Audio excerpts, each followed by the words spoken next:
Leo, could you do me a clap, please? Bit louder.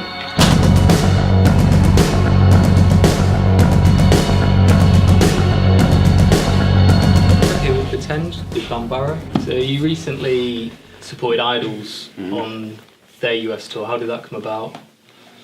Well, we played with them in Brooklyn last spring when they were over in, I guess, their first trip to the US. Yeah, it was like March or April. Yeah, right after South by Southwest, they were there for that.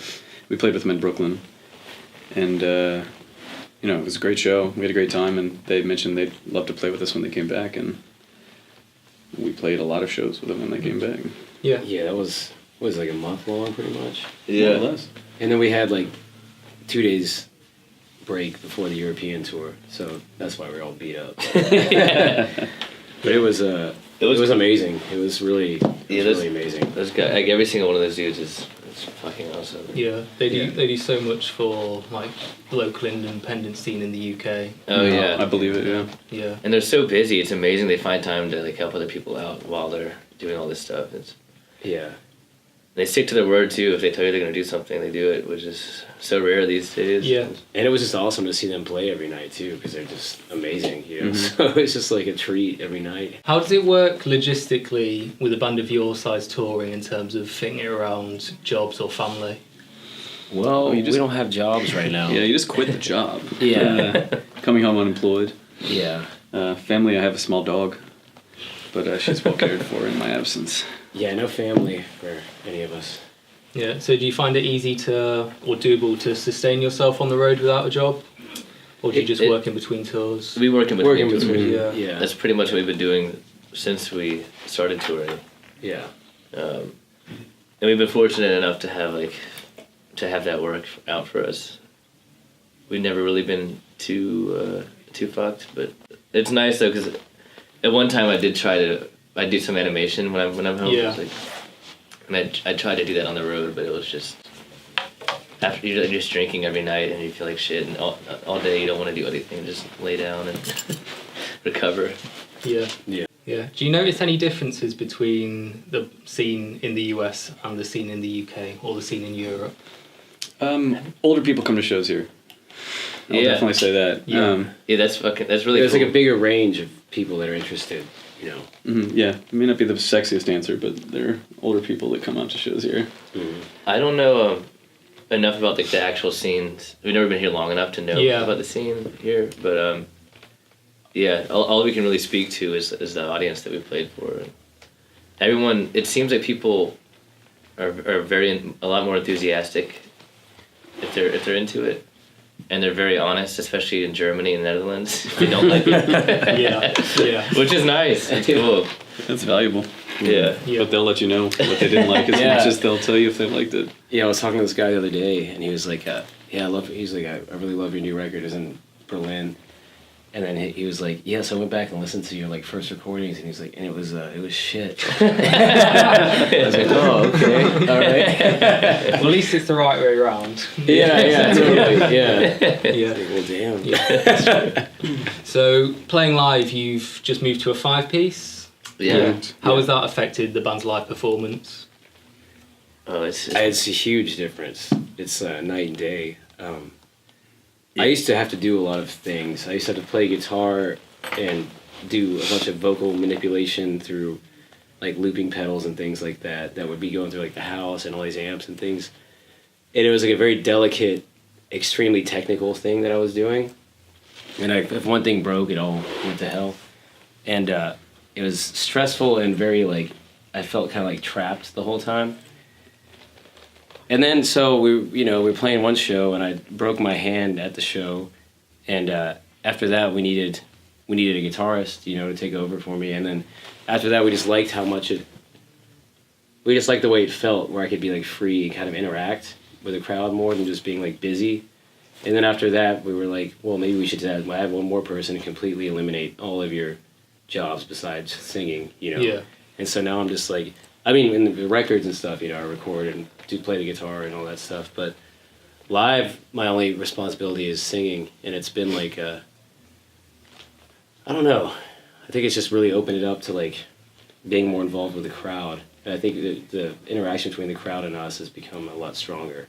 Yeah. I think it's freed us up writing wise as well, because you don't have to worry about how to account for a part that you do in the studio that you know you're not going to be able to recreate live, because now you've got one extra person to, delegate to, or to spread different instrumentation out across a couple of guitars, or however we want to do it. Yeah. And it's great because it's like, even if there's on the album there's parts like saxophone and stuff like that, but now that we have two guys, we can transpose those parts on the guitar, and it doesn't have to be exactly like the recording, but something can be there resembling the recording. Yeah, a lot more options in general for a live show, and the dynamics of a live show. Yeah. You mentioned those on the new album.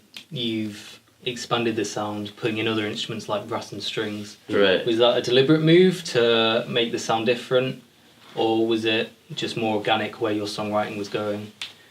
It's a little bit of both. I think we've always wanted to incorporate these sort of things, but never really had a situation where we could like sort of actually make it happen, And I think this one, we were like, we're just gonna do it this time, and really make sure that we make the fullest sound that we hear, in our heads. But yeah, we really wanted to make this album and not without any restrictions in mind. Just like if we hear a thing, let's just go for it. Yeah. We'll figure it out later live. Coincided nicely with the fifth member, and just keep it going. Yeah, so on your last two albums, Shadow and Everything and Swarm, they've both had sort of loose continuous theme running through the whole album. Is that something that you aim for when you go in to record an album? Something deliberate rather than just having a collection of loose tracks? Well, lyrically for sure, yeah. And I think musically too, but in a different way. Musically, it's more about like a sort of atmosphere or a mood that we're trying to keep consistent. And lyrically, Shadow and Everything is just like a story straight up from beginning to end, like where each song is pretty much like a chapter or a vignette that fits into it. And Swarm was something similar, but not as strict. Yeah. But yeah, I think those are the two ways that the themes fit into that. What would you say about that? The music, like as far as the music goes for that. For musically, just definitely trying to create an atmosphere. And the further we get into the process, the more sure of that atmosphere we become. And I think that informs the lyrics to some degree, because those usually come a little bit later in our process. Yeah, lyrics are usually the last piece. Yeah, and Reed often tackles them almost entirely at once. So he'll kind of form the concept, which in the last two cases has been pretty coherent as far as storytelling goes, especially with Shadow and Everything. Yeah. Yeah. So you've talked about, in some interviews, taking influence from things outside of music, like films or environments. How can that be heard on this album? I think one way film has been an influence for us is just like a lot of our favorite films, the way they deal with space and mood and just existing in a certain location. Not actually, but just like in a space in your head at least. And that's just with our albums, we want to create a space for you to exist in instead of just like every song being completely different. Yes. Yeah, and finally, what plans do you have for the project coming in 2019? We already started writing the new record, and hopefully it'll be done by the end of next year. And then, just touring more of that. Yeah.